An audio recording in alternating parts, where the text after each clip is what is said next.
Hello friends, my name is Rob, a postdoctoral researcher from the Netherlands, and at the moment I'm living in Vienna, Austria.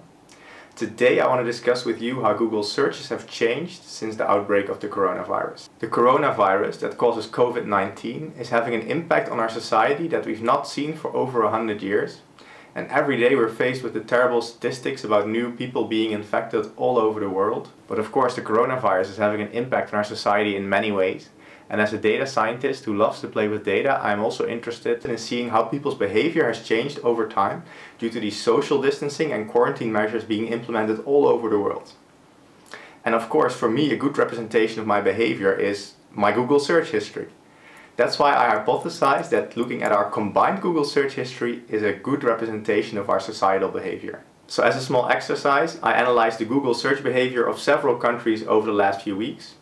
Here you can see, for instance, how often Germans searched for the word toilet paper over the last few weeks, and you can see a clear increase once the coronavirus hit. In this video I look at 10 different Google search terms. If you're just interested in one or a few of the terms, here are the timestamps. You can also find them in the description below. To be very clear, I do not mean to make light of this situation at all. COVID-19 is a very serious disease, many of us are getting infected, a lot of elderly people are even dying, and it's a burden on our economy and also on our health system. But I still think it's interesting and sometimes even a bit funny to see how people, myself included, reacted to the first outbreak and to the measures that the government took. But yeah, let's have a look at what I found on the computer.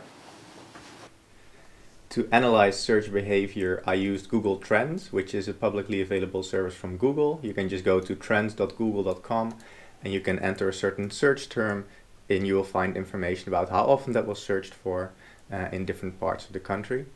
I wanted to be a bit more systematic about my searches, looking at several search terms in several countries. So in order to do that efficiently, I used a programming language called R, and here you see some of that code. So with R I can access the same type of data, but now do it all automatically and also automatically generate the plots that I need to interpret this data. I decided to just focus on European countries for now. Here you see the 19 countries I selected. And for each country I also tried to look up at what point the government implemented different phases of restrictions. So phase 1, for instance, is a general advice to clean hands or quarantining people coming from an infected area. Phase 2 is school closing or large public gatherings are being forbidden. Phase 3 is self-quarantine or a partial lockdown, and phase 4 is a really strict total lockdown.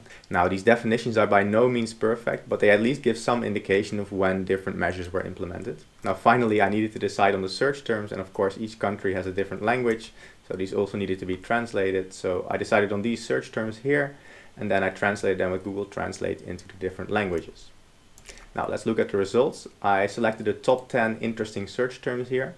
And the first one here is toilet paper. Now this rush for toilet paper was in the media quite a lot. So once some measures for the coronavirus started to be implemented in different countries, there was a big rush on toilet paper. And let's see if that's also reflected in the search history.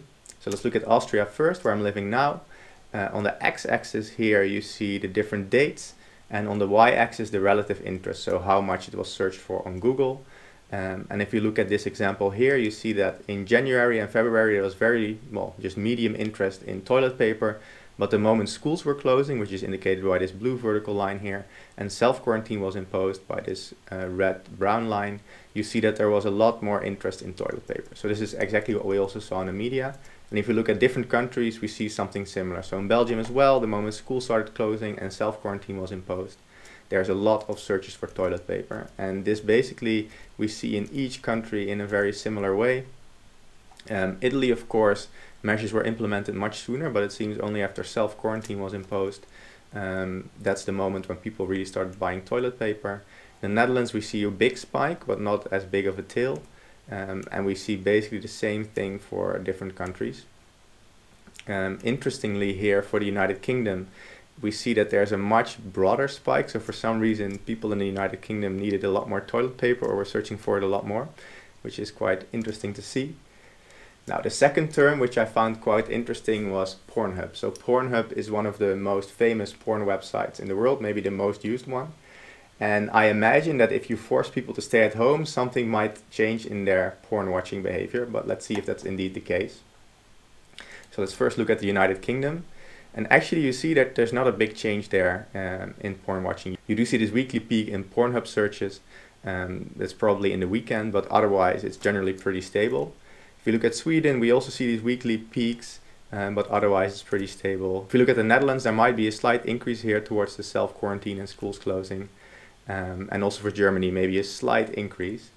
Interestingly, if we look at France here, we see a big increase in PornHub searches the moment self-quarantine was imposed. The same is true for Spain. Here self-quarantine is imposed and there's a big increase in searches. And also we see in Italy an even bigger increase in searches for PornHub. So I don't know if it's the Southern European countries that are a bit different than the Northern European ones, but it's at least interesting to see. Now looking at a different form of entertainment, YouTube. This is also something you might expect to increase if you force people to stay at home. So let's look at a few countries. Indeed, if you look at the Netherlands, the moment self-quarantine was imposed, YouTube was searched for a lot more. In Austria, we see the same thing. In Belgium, we also see a clear increase. The United Kingdom, there's a clear increase. Spain as well, Italy as well, and France as well. So searches for YouTube appear to be more generally increased after the self-quarantine over the different countries. Now, are people interested to see if this is actually the end of the world? So this is also something I wanted to find out. And if we look at France, searches for the end of the world, or fin du monde in French, we indeed see that there's a spike the moment schools started closing in searches for the end of the world. In Italy, we see something similar. So once there was more of a general alert and then schools closing and quarantine, there were big increases in searching for the end of the world. In the Netherlands, we actually had spikes a bit sooner before any measures were taken, but still overall, compared to baseline here, we see that there's an increase in searches for the end of the world. Poland, we see something similar, Spain as well, and in the United Kingdom, we also see a big increase in searches for the end of the world. Now, I must say, maybe sometimes I didn't translate these words well, so that's something to keep in mind. Now, because of self-isolation, of course, people cannot go to the barber anymore. So let's see if that's also reflected in their Google searches. If you look at Austria, we indeed see that there's this weekly trend in searching for barbers, and then the moment self-quarantine is imposed, there's a big drop in searches. And the same is true in France. After self-quarantine is imposed, a big drop. In Italy, we see the same thing. In Poland, we also see a drop. Though interestingly, in the Netherlands, the moment schools started closing, a lot of people started searching for barbers. Maybe they wanted to go to the barber before everything was closed, and then there's this drop again. But there's another spike here. This might also be because the government wasn't very clear about if barbers should be closed or not, so maybe people started searching for that. And then finally, Germany. Interestingly, we also see after schools start closing a kind of a spike in searches for barbers, and the moment the self-isolation or quarantine is imposed, there's a drop again.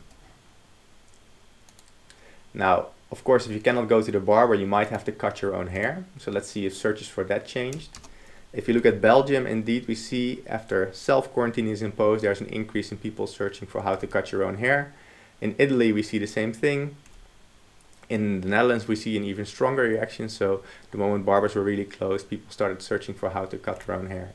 And the United Kingdom is even more extreme. So now that there's a strict lockdown, people are really searching for how to be able to cut their own hair. So let's see what the people in the United Kingdom will look like in a month or two. Now, because of the self-quarantining, people might be more prone to order takeaway. So let's see if that changed. If you look at Austria, where they use Lieferando, you indeed see that when schools were closing and self-quarantine was imposed, there's a lot more searches for takeaway. In Belgium, we also see a slight increase. In Denmark, we also see it.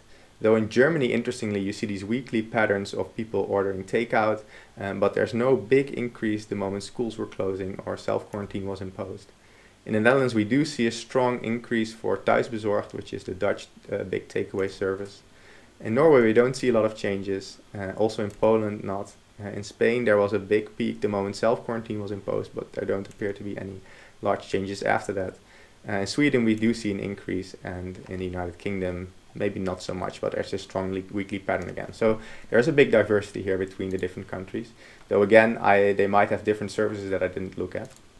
Now, because a lot of stores were also closing, I looked at Amazon or equivalent searches. And if we look at Austria, indeed we see that the moment self-quarantine was imposed, people were searching for Amazon more. In Belgium, we see the same thing. In Croatia, we actually see a drop, though I'm not sure if they use Amazon there. In France, we see an increase. In Germany, we also see an increase. In Italy, there's a major increase in Amazon searches the moment self-quarantine was imposed.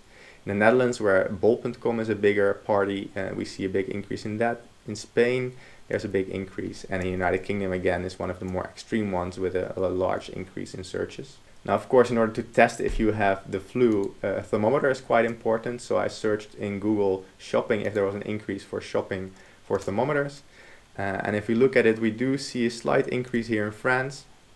In Germany, there's not really a big increase.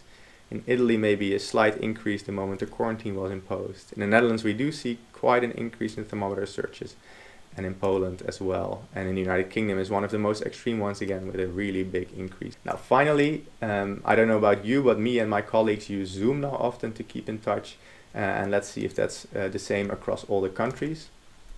If you look at Albania, for instance, we see now that Zoom is being searched for a lot more. In Andorra as well, Austria, and this appears to be universal across all the different countries, where there's a big increase in searches and probably also usage of Zoom after the self-quarantine was imposed and more people started to work from home and not be able to be in touch with their friends anymore. As you might have expected, the coronavirus definitely had a big impact on our Google search behavior, and most of these changes appear to have occurred once the government started implementing different policies to combat the virus. What I found interesting to see is that some of these changes were very different for different countries, though I cannot completely exclude that some of these changes were due to poor translation on my part. So there are a few things I would like to look into in future videos. For one, I would like to look at countries outside of Europe, because I can imagine things were very different in America, in Australia, or maybe in Asia somewhere. Also, in the analysis I did today, I pre-selected a number of words and showed you the most interesting results. What I think would be cool is if we could unbiasedly search for those patterns that changed during the coronavirus. So to not define the words beforehand, but to have Google just give me the words that changed the most. Finally, on a more serious note, this was just a fun video for me to make while I'm in self-isolation here in Vienna, Austria. These Google search results tell us nothing about the serious and hard work that's being done in hospitals around the world. So I just want to thank hospital staff for taking care of the sick. So that's it for this video. Stay healthy, stay safe, and follow the advice your government is giving. And see you in the next video.